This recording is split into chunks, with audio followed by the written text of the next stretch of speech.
குரு பிரம்மா, குரு விஷ்ணு, குருதேவோ மகேஸ்வரா, குரு சாட்சாத் பரபிரம்மா தசம்சி குருவே நமக. தமிழ் மக்கள் அனைவருக்கும் வணக்கம். வாழ்க வளமுடன். நான் உங்கள் தரணிதாசன், பாரம்பரிய முறை ஜோதிடர் மற்றும் வாஸ்து ஆலோசகர். நம்ம சேனலை முதல் முறையாக பார்க்குறீங்க, சப்ஸ்கிரைப் பண்ணுங்க, பெல் பட்டனில் ஆல் ஆப்ஷன் ப்ரெஸ் பண்ணுங்க. அப்போ தான் நாங்கள் போடுற அடுத்தடுத்த காணொலி உங்களுக்கு வந்து கொண்டே இருக்கும்.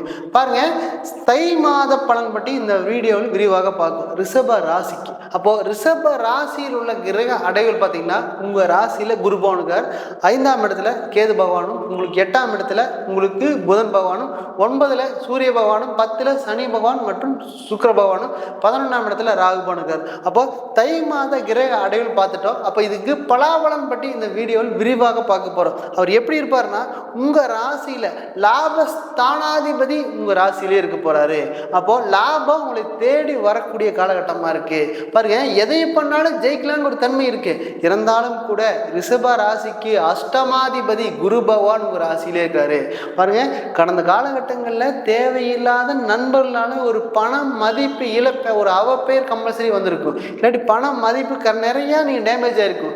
இது வரைக்கும் சம்பாதிச்ச பணம் எல்லாம் போய் ஒரு இடத்துல நிற்க வேண்டிய சூழ்நிலைக்கு தள்ளப்பட்டிருப்பீங்க. நீ பாருங்க, வரக்கூடிய அந்த 2ஆம் இடத்து அதிபதி 8ஆம் இடத்துக்கு போறாரு. நண்பர்கள் மூலியமா திடீர் அதிர்ஷ்டம் வரப்போகுது.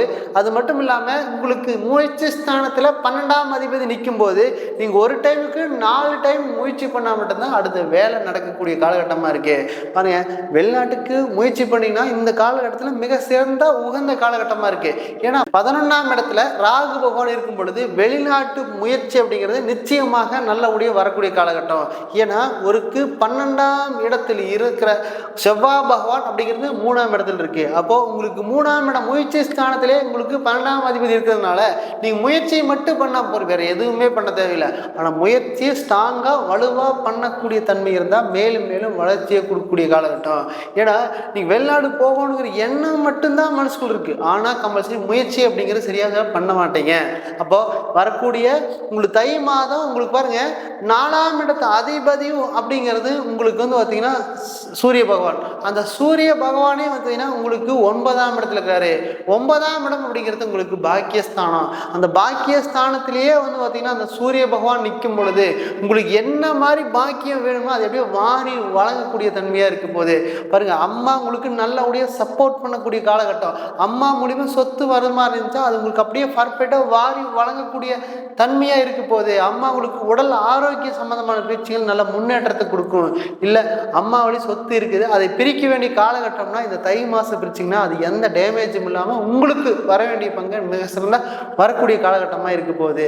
இதில் பாருங்க, இந்த 9ல் சூரியன் இருந்துச்சு அப்படின்னு கேட்டிங்கன்னா அப்பாவோட கருத்து வேறுபாடு கொஞ்சம் அதிகமாக வரக்கூடும். அப்பாவுடைய மட்டும் கொஞ்சம் கருத்து வேறுபாடு வராமல் பார்த்துட்டிங்கன்னா மிக சிறந்த யோகம். பாருங்க, உங்களுக்கு அந்த ரிஷப ராசிக்கு கம்பல்சரி வந்து பார்த்தீங்கன்னா 5ஆம் இடத்துல உங்களுக்கு கேது பகவான் நிற்காது. அந்த கேது பகவான் அந்த 5ல் நிற்கும் போது தான் நமக்கு வந்து பார்த்தீங்கன்னா அதிகமாக கோயில் வழிபாடு செஞ்சுட்டே இருந்தீங்கன்னா மட்டும்தான் உங்களுக்கு மிக சிறந்த யோகமாக மாறப்போகுது.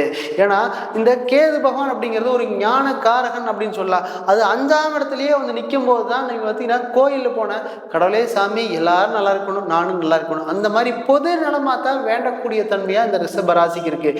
பாருங்க, இது வரைக்கும் எவ்வளவு சம்பாதிச்சாலும் தனக்குன்னு ஒரு ரூபாயும் கூட எடுத்து வைக்கக்கூடிய ராசி அப்படின்னா ரிஷப ராசி. உங்களோட உழைப்பு எல்லாத்துக்குமே இப்படி சமமாக எல்லாத்துக்குமே பங்கி கொடுக்கக்கூடிய ராசியாக அந்த ரிஷப ராசி இருக்கு போது. பாருங்க, உழைச்சதெல்லாம் போகுது அப்படின்னா கூட நம்ம நேர்மையாக தான் உழைக்கிறோம். இருந்தாலும் அஷ்டமாதிபதி உங்கள் ராசி மேலே வந்து நிற்கும் போது தான் தேவையில்லாத அவப்பெறைகள் மிக அதிகமாக வரக்கூடும். பாருங்க, நீங்கள் தப்பே செய்யலை, ஒரு நண்பர் மூலியமாக ஒரு அவமானப்பட வேண்டிய சூழ்நிலைக்கு நீங்கள் தள்ளப்பட்டிருப்பீங்க. பாருங்க, உங்களுக்கு 7ஆம் இடத்ததிபதி செவ்வாய் 3 இருந்ததுன்னா நண்பர்களால் ஒரு ஆய்வு கோர்ட்டு கேஸு போக வேண்டிய சூழ்நிலைக்கு கடந்த காலகட்டங்களில் நிச்சயமாக போக வேண்டிய சூழ்நிலைக்கு நீங்கள் தள்ளப்பட்டிருப்பீங்க. வேற எந்த ஒரு பாதிப்பும் கிடையாது. பாருங்க, ஒரு முயற்சி எடுக்கிறீங்க, தொழில் ஒரு ப்ரமோஷன் வேணும்னு நினைக்கிறீங்க. பாருங்க, அந்த ராசியாதிபதியே 10ஆம் இடத்துல இருக்கும்போது தொழில் செய்யற ஆசை அதிகமாக வரும். இந்த காலகட்டத்தில் ஏதாவது 100% ராசியாதிபதி 10ல் சனி பகவான் கூட இருக்கும் பொழுது 100% கம்பல்சரி பண்ணினீங்க அப்படின்னா தொழில் ஏதாவது செஞ்சீங்கன்னா நல்லபடிய லாபங்கள் வரக்கூடிய காலகட்டமா. பாருங்க, 2 இடத்துல உங்களுக்கு நல்ல தொழில் செய்யறதுக்கான வாய்ப்பு. பாருங்க, உங்களுக்கு 10ஆம் இடத்துல சனி பகவான் தொழில்காரகன், அவரே உங்கள் ராசியாதிபதி லக்னாதிபதியும் 10ல் இருக்கிறாரு, சனி பகவானும் 10ல் இருக்கிறாரு. அப்போ இது மிக சரியான அமைப்பாக இருக்கு. இதில் லாபம் வருமா அப்படின்னு கேட்டிங்கன்னா 100% லாபம் நிச்சயமாக வரப்போகுது. ஏன்னா 11ஆம் அதிபதி லக்னத்தில் ராசி மேலே இருக்கிறாங்க. அதில் 11ல் ராகு பகவான் இருக்குதுன்னா ராகு பகவான் சார்ந்த தொழிலை செஞ்சிட்டிங்கன்னா 100% ரிஷப ராசிக்கு தை மாதம் நல்ல மிக சிறந்த யோகத்தை கொடுக்கக்கூடிய மாதமாக இருக்க போகுது. இதை மட்டும் இந்த தை மாதம் மட்டும் நீங்கள் நல்ல ஒரு முயற்சி எடுத்துட்டிங்கன்னா அடுத்து வரக்கூடிய காலகட்டங்களில் மேலும் மேலும் வளர்ச்சியை கொடுக்கக்கூடிய காலகட்டமாக இருக்க போகுது. இது நல்லபடியாக பயன்படுத்திக்க. இது எல்லாமே தை மாத கோச்சார பலன்கள் மட்டும்தான். நீங்கள் உங்கள் ராசியில் சூரியன் எந்த இடத்துல இருக்கிறான்னு பார்த்துட்டு அதுக்கு தகுந்த மாதிரி நீங்கள் முடிவு எடுத்துட்டிங்கன்னா மிக சிறந்த யோகத்தையும் பலத்தையும் கொடுக்கக்கூடிய காலகட்டமாக இருக்க போகுது. நான் உங்களிடமிருந்து விடைபெறுவது தரணிதாசன், பாரம்பரிய முறை ஜோதிடர் மற்றும் வாஸ்து ஆலோசகர். நன்றி, வணக்கம்.